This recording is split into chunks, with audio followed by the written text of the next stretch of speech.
Welcome to my channel success fiber classes. आप सब कैसे हैं? आई होप सो आप सभी अच्छे होंगे। तो एसटेट टीजीटी साइंस में जो सब्जेक्ट की तैयारी करा रही हूँ मैं, उसमें ब्लड सर्कुलेटरी सिस्टम टॉपिक है वो ख़त्म हो चुका है। उसके मैंने एमसीक्यू भी आपको करा दिए हैं। बाद में जब एक बार एमसीक्यू हम करेंगे तो उसमें फिर हम सभी जितने भी चैप्टर्स हैं उन सब का जो एमसीक्यू है वो कॉम्बिनेशन फॉर्म में कर लेंगे। ठीक है। आज का जो टॉपिक है एक्सक्रिएटरी सिस्टम टॉपिक है, मोस्ट इम्पोर्टेंट टॉपिक है एक्सक्रिएटरी सिस्टम, क्योंकि ह्यूमन फिजियोलॉजी जितनी भी है ना वो सारे टॉपिक्स अपने आप में इम्पोर्टेंट बनते हैं। ठीक है। तो आज हम शुरू करेंगे एक्सक्रिएटरी सिस्टम। ठीक है। इसको मैं दो वीडियो के अंदर कवर करा दूंगी, फिर इसके बाद इसके एमसीक्यू डिस्कस करेंगे। ठीक है। तो चलिए शुरू करते हैं कि जो एक्सक्रिएटरी सिस्टम होता है ये क्या होता है। तो भाई एक्सक्रिएटरी सिस्टम क्या होता है? एक्सक्रिएटरी सिस्टम होता है कि जो भी हार्मफुल सब्सटेंसेस होती है उसका जो एलिमिनेशन होता है, मतलब जो वेस्ट होती है उसका जो एलिमिनेशन होना ही क्या होता है? एक्सक्रिएशन होता है। ठीक है। अब जो एक्सक्रिएटरी सिस्टम होता है उसकी स्टडी को हम क्या बोलते हैं? ठीक है। जितने भी सिस्टम्स होते हैं सबकी स्टडी के नाम दिए गए हैं, तो स्टडी जो भी है उनके नाम आपको ज़रूर याद रखने हैं। तो एक्सक्रिएटरी सिस्टम की जो स्टडी है उसको हम बोलते हैं नेफ्रोलॉजी। ठीक है। अब यहाँ पर एक वर्ड इंट्रोड्यूस हुआ है ओस्मो रेगुलेशन। तो ओस्मो रेगुलेशन का मतलब क्या होता है कि ओस्मो रेगुलेशन एक प्रोसेस होता है। ठीक है।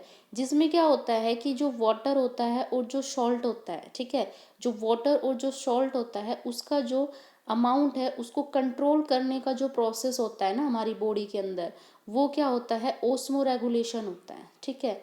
अब जो ओस्मो रेगुलेशन होता है वो अलग अलग ऑर्गेनिज्म में अलग अलग पार्ट से होता है। जैसे अमीबा की अगर हम बात करें तो अमीबा जो होता है उसके अंदर जो ओस्मो रेगुलेशन होता है, मतलब उसमें जो वाटर सॉल्ट का जो बैलेंस होता है, ठीक है, वो किसके थ्रू होता है? वो वैक्यूल्स के थ्रू होता है। लेकिन अगर हुमेन की अगर हम बात करें कि हुमेन के अंदर जो सॉल्ट वाटर का जो ओस्मो रेगुलेशन है वो किसके थ्रू होता है? किडनी के थ्रू होता है। ये हम आगे पढ़ेंगे कि किडनी किस तरह से जो होती है वो फिल्ट्रेशन का काम करती है, किस तरह से वो बैलेंस करके चलती है चीज़ों को। ठीक है। तो हुमेन के अंदर ओस्मो रेगुलेशन क्या होता, किसके थ्रू होता है? किडनी के थ्रू होता है। ठीक है। अब हर एनिमल्स के अंदर, डिफरेंट डिफरेंट एनिमल्स के अंदर जो एक्सक्रिएटरी जो पार्ट्स होते हैं वो अलग अलग होते हैं। ठीक है। तो यहाँ से क्वेश्चन पूछा जाता है। तो सबसे पहले हम बात करते हैं वर्टिब्रेट्स की। तो वर्टिब्रेट्स जितने भी होते हैं, ठीक है, जिनमें रीढ़ की हड्डी पाई जाती है, जो वर्टिब्रेट्स होते हैं वो क्या होते हैं? उनके अंदर जो एक्सक्रिएशन होता है ना, जो वेस्ट एलिमिनेट होती है वो किडनी के थ्रू होती है। ठीक है। उसके बाद फिर सेकंड है पोरीफेरा। पोरीफेरा के अंदर कौन आते हैं? स्पंज आते हैं। ठीक है। और सिलेंट्रेटा और सिलेंट्रेटा हाइड्रा। ठीक है। इसमें क्या होता है? जो एक्सक्रिएशन होता है वो उनकी जो नॉर्मल बॉडी सरफेस होती है ना उसके थ्रू होता है, मतलब जो स्किन होती है नॉर्मल बॉडी सरफेस उसके थ्रू क्या होता है? वेस्ट है वो एलिमिनेट होती है, मतलब वो बाहर निकलती है।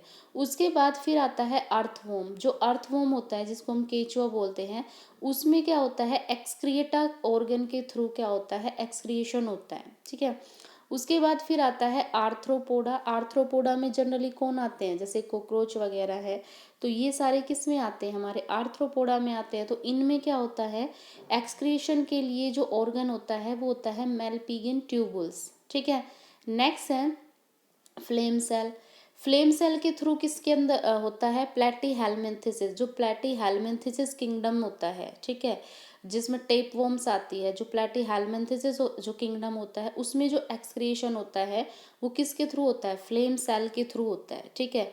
उसके बाद फिर आता है एनिलिडा। जो एनिलिडा होता है उसके अंदर जो एक्सक्रिएशन होता है वो नेफ्रीदिया के थ्रू होता है। ठीक है। किन के थ्रू होता है? नेफ्रीदिया के थ्रू। उसके बाद फिर आता है 7 अमीबा। जो अमीबा लाइक प्रोटोजोमा होते हैं, भाई प्रोटोजोमा के अंदर अमीबा आता है और अमीबा के अलावा प्रोटोजोआ में कौन आता है? यूग्लिना भी आता है, लिस्वानिया भी आता है। ठीक है। तो उनमें क्या होता है? जो एक्सक्रिएशन होता है वो प्लाज्मा मेम्ब्रेन के थ्रू होता है। ठीक है।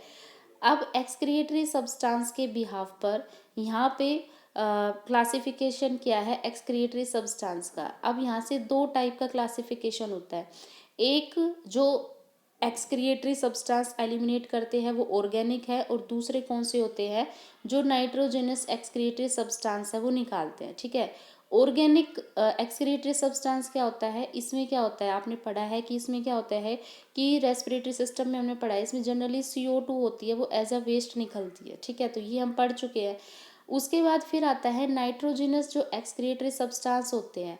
अब इसके बिहाफ पर इसको 3 टाइप में हम डिवाइड करते हैं। एक होता है अमीनोटैलिक, एक होता है यूरिकोटैलिक और एक होता है यूरियोटैलिक, ठीक है। नाइट्रोजनस के अंदर कौन आता है, जो नाइट्रोजन कंटेनिंग होते हैं, जैसे अमोनिया आता है, मतलब कुछ ऑर्गेनिज्म होते हैं जो अमोनिया एक्सक्रिएट करते हैं, कुछ होते हैं जो यूरिया एक्सक्रिएट करते हैं, कुछ होते हैं जो यूरिक एसिड एक्सक्रिएट करते हैं। तो इनके एक्सक्रिएशन के बेस पर ही फिर हमने इनको क्या किया, फर्दर डिवाइड किया, ठीक है। तो अब देखो, जो अमोनिया एक्सक्रिएट करते हैं, ठीक है, जो नाइट्रोजनस सब्सटेंस जो रिलीज करते हैं, अगर वो अमोनिया रिलीज करते हैं तो उनको हम क्या बोलते हैं, उन ऑर्गेनिज्म को बोलते हैं अमीनोटैलिक, ठीक है, कि क्या बोलते हैं, अमीनोटैलिक। अब कौन कौन आते हैं जो अमोनिया एक्सक्रिएट करते हैं, एक तो फिश आती है, मतलब जो फिश होती है, ठीक है, जो टैडपोल होता है, ठीक है, जितने भी एक्वेटिक इंसेक्ट होते हैं, मतलब जो पानी में रहने वाले जो कीड़े होते हैं, और जो एम्फीबियंस होते हैं, ठीक है, एम्फीबियंस होते हैं जैसे फ्रॉग, मतलब जो लैंड पे भी रहते हैं और जो वाटर में भी रहते हैं। तो इनमें जो एक्सक्रिएशन होता है ये किसके थ्रू कर, ये क्या एक्सक्रिएट करते हैं, ये अमोनिया एक्सक्रिएट करते हैं, ठीक है, और अमोनिया कैसी होती है, हार्मफुल होती है, ठीक है। उसके बाद जो यूरिया एक्सक्रिएट करते हैं, ठीक है, उनको हम क्या बोलते हैं, उनको बोलते हैं यूरियोटैलिक, क्या बोलते हैं, यूरियोटैलिक।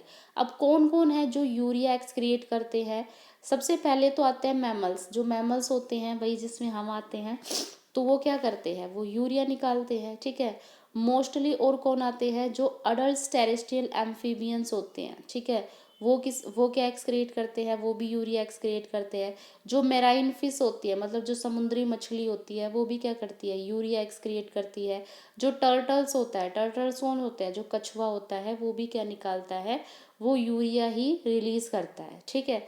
उसके बाद नेक्स्ट आता है हमारा यूरिक एसिड, ठीक है। कुछ ऑर्गेनिज्म ऐसे होते हैं जो यूरिक एसिड है वो निकालते हैं। तो यूरिक एसिड निकालने के बेस पर उनको नाम दिया है कौन, यूरिकोटैलिक। मतलब जो यूरिक एसिड होता है ये गाढ़ा गाढ़ा सा होता है, ठीक है। जैसे आपने देखा होगा ना कि बर्ड्स जो होते हैं, ठीक है, जिसको हम जनरल भाषा में बोलते हैं ना, जैसे बीट करते हैं, ठीक है, तो आपने देखा होगा वो कैसी होती है, गाढ़ी गाढ़ी सी होती है, ठीक है। जैसे छिपकली की आपने देखी होगी जो एक्सक्रिएट करती है वो। तो इसमें कौन कौन आते हैं यूरिक एसिड में, जो बर्ड्स आते हैं, जो रेप्टाइल्स होते हैं, मतलब जितने भी रेंगने वाले होते हैं रेप्टाइल्स होते हैं, और जो इंसेक्ट्स होते हैं वो एक्सक्रिएशन के तौर पर क्या एक्सक्रिएट करते हैं, यूरिक एसिड, और इनको क्या बोला जाता है, इनको यूरिकोटैलिक बोला जाता है, ठीक है। तो ये यहाँ पर इनका क्या हो गया, क्लासिफिकेशन। अब यहाँ पे कुछ मतलब और भी है पार्ट्स जिनमें क्या क्या एक्सक्रिएशन होता है। देखो सबसे पहले यहाँ पे बात करते हैं हम इंटेस्टाइन की। इंटेस्टाइन से क्या होता है, यहाँ से कैल्शियम और जो मेटल सॉल्ट्स होते हैं वो क्या होते हैं, एक्सेस क्वांटिटी में इमिट होते हैं, ठीक है। इंटेस्टाइन से क्या क्या निकलता है, कैल्शियम और मेटल के सॉल्ट। उसके बाद नेक्स्ट अगर हम बात करें किडनी की, ठीक है, जो किडनी हमारी ऑर्गन होती है, इससे क्या होता है, ये क्या करता है, जनरली जो भी एक्सेस वाटर होता है या फिर जो नाइट्रोजनस वेस्ट होती है, ठीक है, जैसे कि यूरिया, ठीक है, तो ये क्या करती है हमारे ब्लड से, हाँ क्या करती है, उनको एक्सक्रिएट करती है यूरिन की फॉर्म में, ठीक है। तो ये क्या हो गया, किडनी का काम होता है, क्या करती है हमारे ब्लड में, ठीक है, जो भी यूरिया लाइक प्रोडक्ट्स होते हैं, जो कि नाइट्रोजनस वेस्ट होती है, उसको यूरिन की फॉर्म में ये क्या करती है, एक्सक्रिएट करती है, ठीक है। उसके बाद फिर आता है लीवर। लीवर क्या करता है, लीवर जो होता है ये जो अमोनिया होती है उसको यूरिया के अंदर कन्वर्ट करने का काम करता है। उसके बाद फिर हम बात करते हैं स्किन की, कि जो स्किन होती है उससे क्या क्या एक्सक्रिएट होता है। अब भाई स्किन में दो टाइप की ग्लैंड होती है, एक होती है ऑयल ग्लैंड, दूसरी होती है स्वेट ग्लैंड।